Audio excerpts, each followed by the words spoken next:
Hai semua, selamat datang kembali di Hunter Film.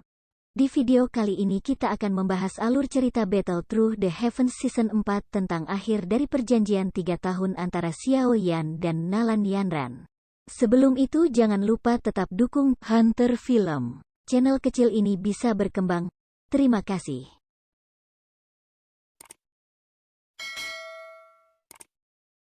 Mata cerah Nalan Yanran menatap pemuda itu dengan sosok yang agak kurus di kejauhan. Tatapannya berhenti di wajah yang halus dan tampan itu. Di tempat itu, dia masih bisa samar-samar mengenali sosok pemuda itu saat itu. Hanya saja, 3 tahun telah menggilas kelembutan dan ketajaman masa muda. Pria muda yang saat ini di depannya tidak lagi memiliki kekuatan canggih yang tiba-tiba meletus di aula rumah klan Xiao saat itu. Mengganti itu adalah pengekangan yang mendalam. Dia benar-benar telah berubah. Sebuah kalimat diam-diam muncul di benaknya. Tatapan Nalan Yanran sedikit rumit. Dia tidak pernah berpikir bahwa orang yang tidak berguna pada saat itu benar-benar akan benar-benar dapat datang ke Misty Cloud Sect tanpa rasa takut, apalagi tetap acuh seperti angin sementara tidak mengungkapkan sedikit pun kecemasan atau pucat, bahkan ketika dihadapkan dengan hampir 1000 murid sekte Misty Cloud. Klan Nalan Yanran. Nalan Yanran perlahan berdiri, sosoknya yang cantik tinggi dan lurus seperti lotus salju yang bangga dan pantang menyerah. Mata cerahnya menatap Xiao Yan sementara suaranya setenang yang terakhir. Itu adalah anak kecil dari klan Xiao. Bukankah dikatakan bahwa dia adalah orang yang tidak berguna yang tidak bisa menyimpan doki? Di pohon besar, Jia Xingtian menatap Xiao Yan dengan sepasang mata yang mengandung keheranan. Dia dengan lembut tertawa, keke. Tetapi melihat sikapnya ini, dia tidak terlihat seperti orang yang dengan paksa berpura-pura memiliki eksterior yang kuat sementara di dalam kosong. Selain itu, bahkan jika ketenangannya diperankan, mampu mempertahankan ketenangan ini di depan kekuatan bersatu yang diciptakan oleh orang-orang lama dari Misty Cloud Sect bukanlah sesuatu yang dapat dilakukan orang biasa. Fama, yang berada agak jauh dari Jia Xingtian mengangguk sedikit. Mata tua dan tajamnya perlahan menyapu Xiao Yan. Sesaat kemudian, dia berhenti di wajah yang terakhir.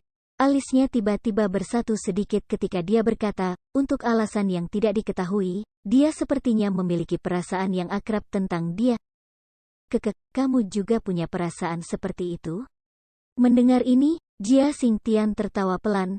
Matanya dipenuhi dengan makna yang dalam ketika dia menatap Xiao Yan dan berkata, sepertinya kita mungkin pernah melihatnya di suatu tempat sebelumnya. Kerutan di dahi Fama semakin dalam. Matanya berkedip saat dia menatap Xiao Yan, tetapi apakah dia tidak terus mengatakan apa-apa lagi? Hei, orang tua Nalan, apakah ini pemuda dari klan Xiao yang hampir menjadi menantu klan Nalan? Dia tampaknya bukan orang yang tidak berguna dari rumor.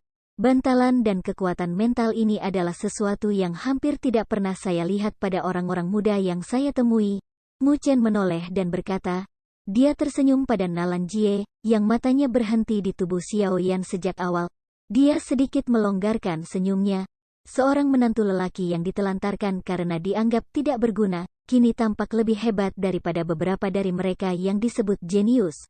Meskipun Nalan Jie tidak akan merasakan sakit sampai pada titik ia tidak ingin hidup karena ini, ia akan merasa sedikit kesal. Ekspresi Nalan Jie jelek ketika dia dengan ganas memotong Mu Chen dengan tatapannya. Dia terlalu malas untuk mengatakan hal-hal yang tidak perlu kepadanya. Dengan tawa dingin, dia terus memusatkan pandangannya pada pria yang halus dan tampan itu. Emosi di hatinya bergulung. Meskipun Nalan Jie sudah tahu bahwa Xiao Yan telah meninggalkan reputasi sebagai orang yang tidak berguna untuk beberapa waktu, ketenangan dan kekuatan mental yang ditampilkan saat ini menyebabkan hatinya merasa sangat terkejut. Di atas keterkejutan ini, dia juga mendesah pelan dengan sikap menyesal. Dengan situasi yang telah mencapai titik ini, mengatakan hal lain tidak akan membantu mengubah situasi. Dia hanya bisa berharap bahwa dendam antara Xiao Yan dan Nalan Yanran akan mencair setelah perjanjian 3 tahun ini berakhir. Yang terbaik jika mereka bisa berdamai. Tentu saja, ini mungkin mimpi yang tidak realistis. Bahkan jika mereka berdua tidak bisa lagi bersama di masa depan, membiarkan Xiao Yan berhenti membawa kebencian terhadap klan Nalan di masa depan akan menyebabkan Nalan Jie diam-diam merasa sedikit lebih baik.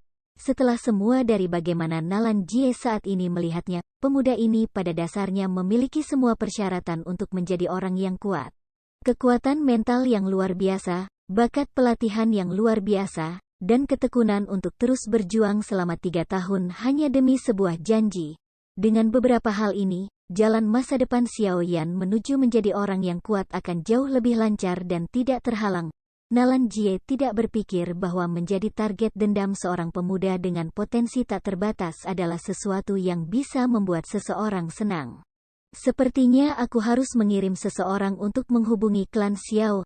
Nalan Jie dengan lembut menghela nafas di dalam hatinya ketika dia menggelengkan kepalanya. Dia mengarahkan perhatiannya ke tanah terbuka. Dia saat ini hanya bisa menunggu perjanjian 3 tahun yang akan dimulai. Setelah Nalan Yanran berdiri, 10 pria berjubah putih plus di atas alun-alun akhirnya mulai perlahan membuka mata mereka. Tatapan mereka dilemparkan ke pemuda berjubah hitam di tangga batu. Saat mereka saling bertukar pandang, mereka merasakan keheranan. Ketidakpastian di hati mereka persis sama dengan apa yang ada di dalam Nalan Jie dan yang lainnya. Tidak peduli ke arah mana seseorang melihat Xiao Yan saat ini, seseorang tidak dapat melihat sampah klan Xiao yang menderita segala macam ejekan saat itu. Kamu adalah Xiao Yan dari klan Xiao. Seorang pria tua berjubah putih yang berada di tengah mengangkat matanya dan memindai Xiao Yan. Setelah beberapa saat, dia perlahan membuka mulutnya dan mengucapkan kata-kata itu. Tatapan Xiao Yan menyapu pria tua berjubah putih di tengah. Dia menyadari bahwa orang ini harus memiliki posisi yang cukup tinggi dalam Mystic Cloud Sect. Sejak yang terakhir membuka mulutnya, para lelaki tua di sekitarnya mengenakan jubah yang sama tetap diam. Saya adalah tetua pertama dari Sekte Mystic Cloud, Yunleng. Sebelum Xiao Yan bisa menjawab, pria tua itu hanya melanjutkan sesukanya dan berkata, pemimpin sekte belum kembali hari ini. Oleh karena itu, perjanjian 3 tahun kali ini akan dipimpin oleh saya yang lama. Tujuan dari kompetisi kali ini adalah untuk saling belajar. Berhentilah saat kamu. Hidup dan mati ditentukan oleh surga. Suara lembut tiba-tiba terdengar, mengganggu kata-kata Yunleng. Tatapan di tanah terbuka berbalik ke arah suara itu. Akhirnya mereka berhenti di tubuh pemuda berjubah hitam yang tenang itu. Semua ekspresi mereka berbeda. Banyak orang tidak berharap bahwa Xiao Yan benar-benar akan mengatakan kata-kata seperti itu. Orang harus tahu bahwa lawannya adalah penerus Mystic Cloud Sekte yang telah difokuskan sekte pada perawatan. Seorang pemuda yang berani. Di atas pohon-pohon yang tinggi, beberapa orang tua dengan karakter aneh tidak bisa menahan tawa. Beberapa dari mereka bahkan mengangkat jempol mereka pada Xiao Yan. Mata Nalan Yanran terangkat sedikit. Dia menyaksikan pemuda berjubah hitam di depannya. Di dalam mata hitam gelap itu tampak cahaya yang bergetar dan berfluktuasi, yang sulit disembunyikan. Apakah itu dendam? Beberapa saat kemudian, dia mengangguk. Suaranya dingin. Sesuai keinginan kamu. Mendengar jawaban Nalan Yanran, Yunleng sedikit merajut alisnya. Gangguan tiba-tiba dari Xiao Yan telah menyebabkan penatua pertama ini yang memegang posisi cukup tinggi di Mystic Cloud Sect menjadi tidak senang. Dia juga menyadari bahwa Xiao Yan sudah dihapus reputasinya sebagai sampah sejak lama. Namun, bakat Nalan Yanran juga tidak lebih rendah dari bakatnya. Selain itu, ada Mystic Cloud Sekte yang merawatnya. Pertumbuhan kekuatannya bisa disebut sangat cepat. Jika mereka bertarung, Yunleng tidak optimis dengan peluang Xiao Yan. Anak muda, kamu harus selalu meninggalkan sedikit waktu luang dalam semua yang kamu lakukan. Tetapi karena Anda telah membuat permintaan seperti itu, lakukan sesuka Anda. Hidup dan mati akan ditentukan oleh surga. Yunleng melambaikan tangannya dan berkata dengan lemah.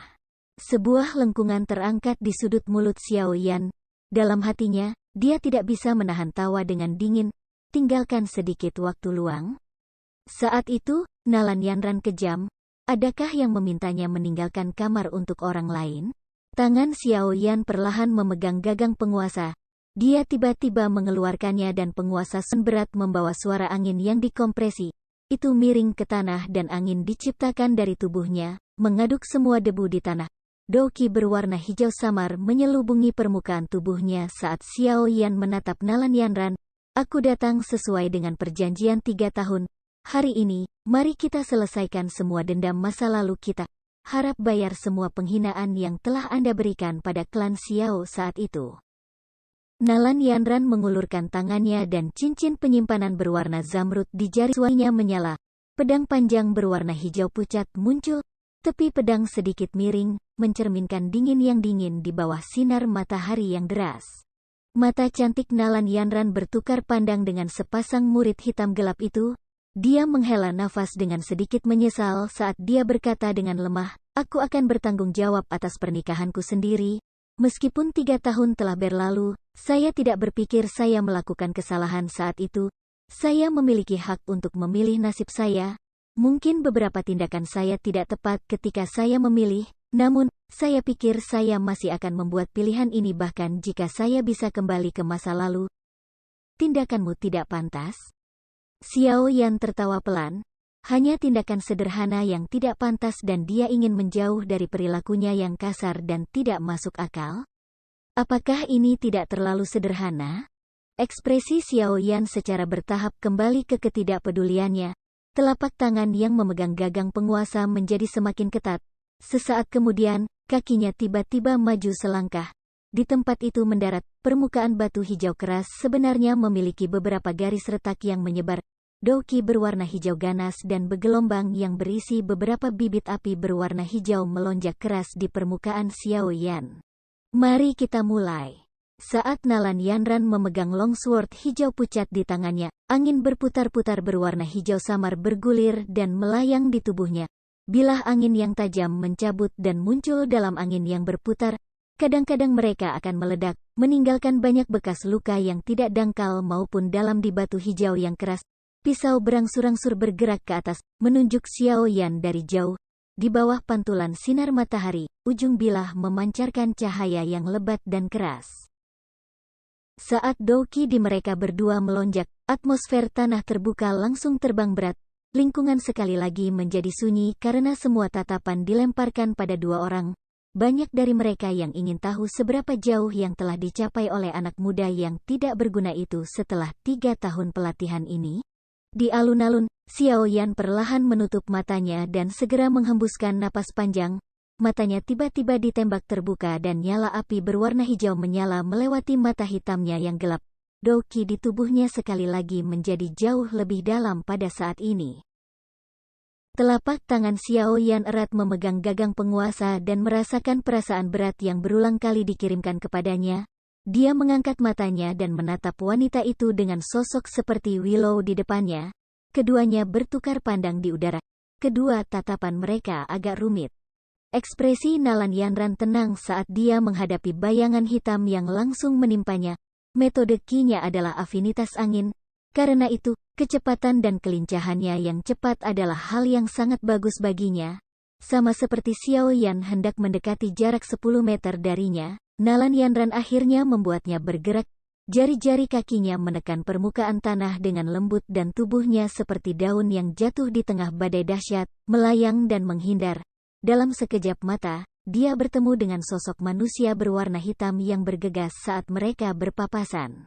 Saat mereka berpotongan, pedang panjang di tangan Nalan Yanran menebas secara horizontal dengan cara yang sangat alami. Meminjam kekuatan deras dari kelincahannya, beberapa bilah angin kecil telah memimpin dan meninggalkan pedang di depannya, memotong ke arah leher Xiao Yan. Tubuh pengisian cepat tiba-tiba berhenti dan penguasa hitam besar terangkat sedikit. Setelah suara dentang dan beberapa percikan kecil, bilah angin benar-benar menghilang tanpa membuat sedikit pun penghalang untuk serangan Xiao Yan. Mungkin segitu dulu untuk video kali ini. Next, jika banyak yang suka Mimin akan melanjutkan video selanjutnya. Terima kasih.